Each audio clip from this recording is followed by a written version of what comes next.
Crne rupe su najikoničnije stvari u našem svemiru. Njihova svojstva, koja prkose zdravom razumu bila, su predmet rasprava generacijama i zaokupljala su umove nekih od najvećih znanstvenika našeg doba.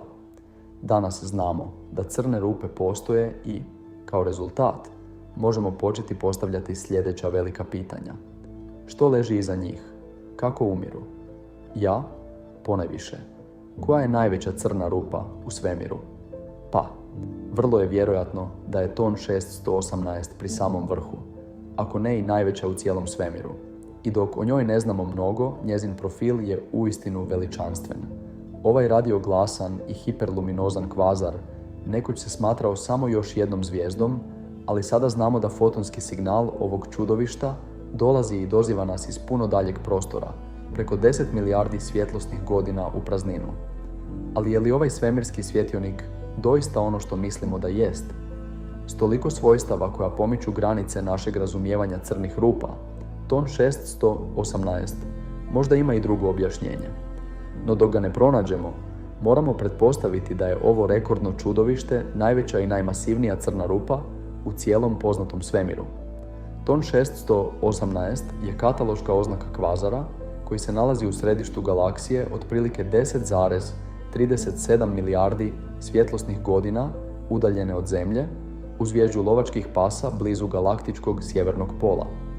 Unatoč toj nezamislivoj udaljenosti sjaji s apsolutnom vizualnom magnitudom od -30,7, taj broj odgovara svjetlini većoj od 140 bilijuna sunca, što ga čini jednim od najsvjetlijih objekata u poznatom svemiru. O tome ćemo reći više za trenutak, ali u kvazaru masa crne rupe obično neizravno odgovara količini svjetlosti koju proizvodi. Tako su brojni izračuni procijenili masu ove crne rupe na više od 66 milijardi puta mase našeg Sunca. Ta masa je i teška za vizualizirati i teško ju je u potpunosti pojmiti. Ali za perspektivu, središnja crna rupa Mliječne staze je otprilike 4,3 milijuna puta masivnija od Sunca. Sagittarius A je uvelike odgovorna za sidrenje naše čitave galaksije, koja može biti promjera do 200.000 svjetlosnih godina, a ipak njezina masa ne doseže ni 1000. dio ukupne mase Ton 618. Zahvaljujući našem proučavanju crnih rupa, možemo koristiti ono što već znamo o njihovoj masi kako bismo procijenili njezinu stvarnu veličinu, a rezultati će vas zaista ostaviti bez daha. Ako su naši izračuni točni, tada će radijus njezina horizonta događaja, granice izvan koje ništa ne može pobjeći, uključujući svjetlost, što joj daje prepoznatljivu crnu boju, biti približno 194 milijarde kilometara. Taj radijus nadmašuje čak i cijeli naš sunčev sustav, i to znatno. Promjer sunčevog sustava je malo manji od 300 milijardi kilometara, dok je promjer horizonta događaja 400 milijardi kilometara. Ali kako je ova crna rupa toliko masivna ako emisije koje vidimo potječu od prije milijardi godina, kada je svemir bio znatno mlađi? Svemir je star oko 13,8 milijardi godina, a ova je vjerojatno nastala između 1 i 2 milijarde godina nakon velikog praska, što znači da je mogla biti stara svega milijardu godina ili manje, kada je svjetlost koja sada stiže do nas započela svoje međugalaktičko putovanje. To je vrlo mlado za crnu rupu, a ipak signali pokazuju da je crna rupa tako mlada, već veća od svega što smo uspjeli pronaći u svemiru milijardama godina kasnije. Nakon toliko vremena, nemoguće je reći koliko je velika postala, ali postoje neke ideje o tome kako je mogla postati tako ogromna u tako mladoj dobi. Glavna teorija je da je ova crna rupa bila crna rupa izravnog kolapsa. Umjesto da nastane eksplozijom supernove umiruće zvijezde, ova crna rupa nastala je urušavanjem supermasivnog oblaka plina pod vlastitom gravitacijom. Taj proces može sa sobom povući i sve zvijezde unutar oblaka plina, brzo progutavši tisuće različitih izvora mase. Ovaj proces bi stvorio nezamislivo veliku supermasivnu crnu rupu i smatra se očekivanim načinom na koji je većina centralnih crnih rupa u galaksijama nastala. U budućnosti bismo mogli ponovno procijeniti mjere ove crne rupe i doći do novih brojki, ali zasad to su činjenice. No što je s njezinom poviješću? Kako je ova crna rupa otkrivena i kada smo shvatili da je to najmasivnija koju smo ikad pronašli? 1957. godine.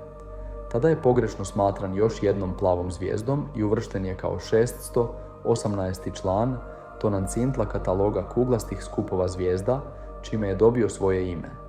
Međutim, tijekom 1960-ih astronomi su počeli primjećivati izvore svjetlosti koji su bili vrlo glasni u radiovalovima, a izgledali su poput zvijezda. Izvor te radioenergije bio je nepoznat, pa je skovan izraz kvazizvijezdani, što znači nalik zvijezdi, i skraćenu kvazar, dok su astronomi nastavili s njihovim istraživanjem. Bio je to Martin Schmidt, koji je primijetio da linije Dopplerovog pomaka u spektrima kvazara nisu u skladu s očekivanim crvenim pomakom zvijezda, pa je zaključio da ti izvori svjetlosti moraju dolaziti s puno veće udaljenosti. Postupno, slike veće rezolucije i rentgenske fotografije pokazale su da ti radioglasni izvori potječu iz središta udaljenih galaksija, a svjetlost koja do nas stiže iz tih kvazara stara je milijardama godina.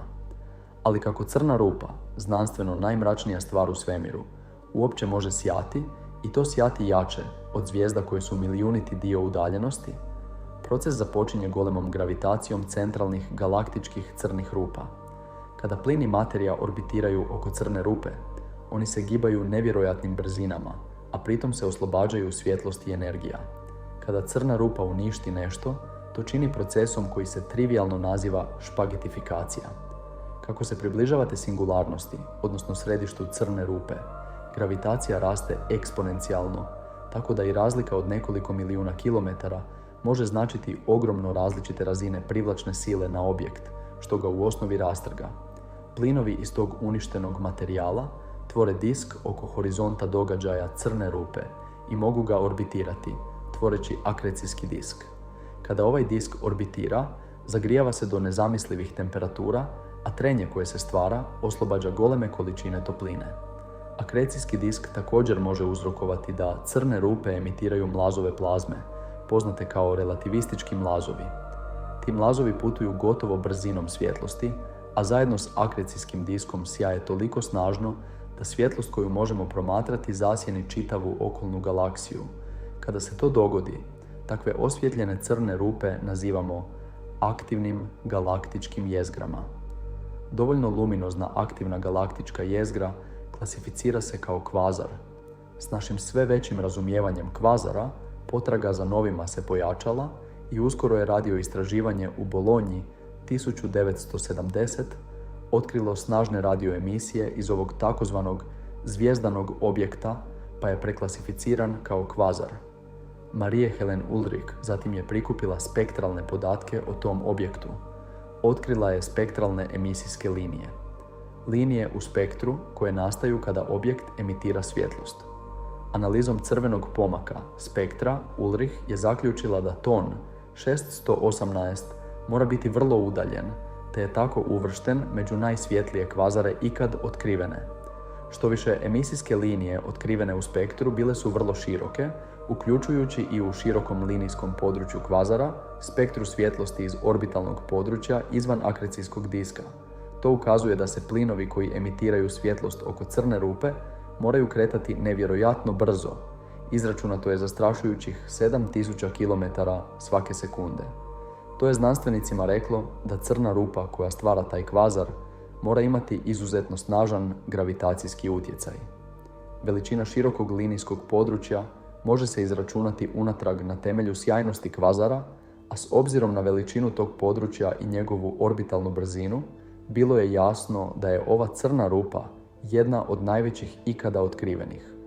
Masa je procijenjena na službenu brojku od 66 milijardi puta mase našeg Sunca, a koristeći jednadžbe za crne rupe, radijus horizonta događaja određen je na više od 1300 astronomskih jedinica, što joj je dalo novu klasifikaciju, ultramasivna crna rupa.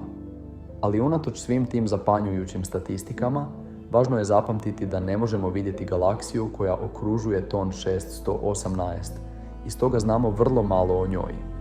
Iako matematika sugerira te gole figure za crnu rupu, neki su tvrdili da možda griješimo. Postoje pitanja o njezinoj pravoj prirodi, A ako njezina golema veličina u tako ranoj fazi života nije bila dovoljna da pobudi sumnju, priroda kvazara svakako jest. Kvazari su fenomen tipičniji za rani svemir, pa je logično da se nalaze na tako velikim udaljenostima od Zemlje. Najčešće ih pronalazimo između 9 i 10 milijardi svjetlosnih godina udaljenosti, jer je svemir u toj dobi vrvio njima. Iako ih i danas vidimo bliže nama, njihov broj nije ni približno toliko velik.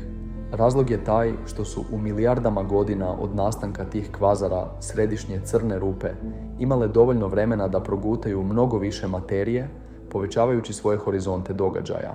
Kada supermasivna crna rupa premaši određenu veličinu, dovoljno je velika da potpuno proguta materiju umjesto da je usitni.